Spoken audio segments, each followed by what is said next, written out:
ব্যারাকপুরে dumping ground না থাকায় সমস্যা। পুরসভার পাশেই ফেলা হচ্ছে ময়লা, রাস্তার ধারেই ময়লার পাহাড়। দেখছেন সেই ছবি। ব্যারাকপুরে ডাম্পিং গ্রাউন্ড নেই আর না থাকাতেই সমস্যা, রাস্তার ধারেই ময়লার পাহাড়। সাধারণ মানুষ যারা রয়েছেন, এলাকার বাসিন্দারা কি বলছেন শোনাবো। যে ময়লাটা গন্ধ আছে, তার অসুবিধা হচ্ছে না, তা নিয়ে কিছু হচ্ছে না।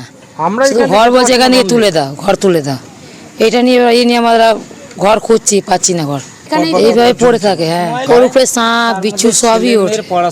এইভাবে থাকে, কি জীবন আছে, এই জীবন আছে। কতদিন ধরে এখানে অনেক দিন মানে আপনারা পৌরসভাকে বলেছিলেন এখানে ময়লা ফেলতে না? হ্যাঁ, কতদিন বলে জায়গা কোথা, কোনো লাভ হয়নি।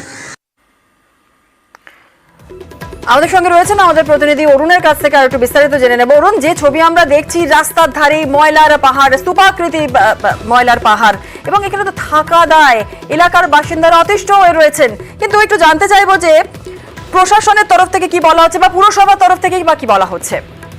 দেখো, পুরসভার তরফ থেকে কিন্তু আগের সরকার সিপিএম সরকারের উপরে দায় চাপাচ্ছেন, কারণ সেই সময় 25 বিঘা জমির উপর একটা চিহ্নিত করা হয়েছিল, কিন্তু সেই জমি সেখানে লোক বসে গেছে, সেখান থেকে আর লোক তোলা যাচ্ছে না। ফলে এই উত্তর ব্যারাকপুর পৌরসভা প্রায় 150 বছরের পুরনো পৌরসভা, কিন্তু এই পৌরসভায় কোনো গার্বেজ কোনো গ্রাউন্ড নেই। ফলে তাদের কিন্তু রাতের অন্ধকারে নিজে নৈহাটিতে গিয়ে ফেলে আসতে হচ্ছে। কিন্তু এত এলাকায় রাইফেল ফ্যাক্টরি, মেটাল এবং প্রচুর লোকের বসবাস এখানে, কিন্তু এত ময়লা তারা কোথায় ফেলবে? এখন তারাও চিন্তিত। তারা এখন নতুন করে একটা জমি দেখেছে, কিন্তু যে জমি দেখতে যাচ্ছে এলাকার লোকেরা বাধা দিচ্ছে, কারণ 25-30 বিঘার নিচে কিন্তু কোনো ডাম্পিং গ্রাউন্ড করা যায় না। সেই হিসাবে কিন্তু পৌরসভা 2 জায়গায় আবার জমি চিহ্নিত করেছে।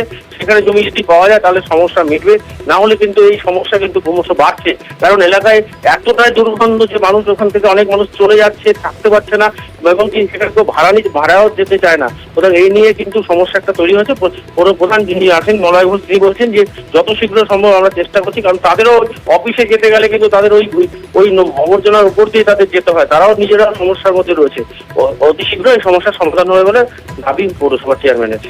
ধন্যবাদ।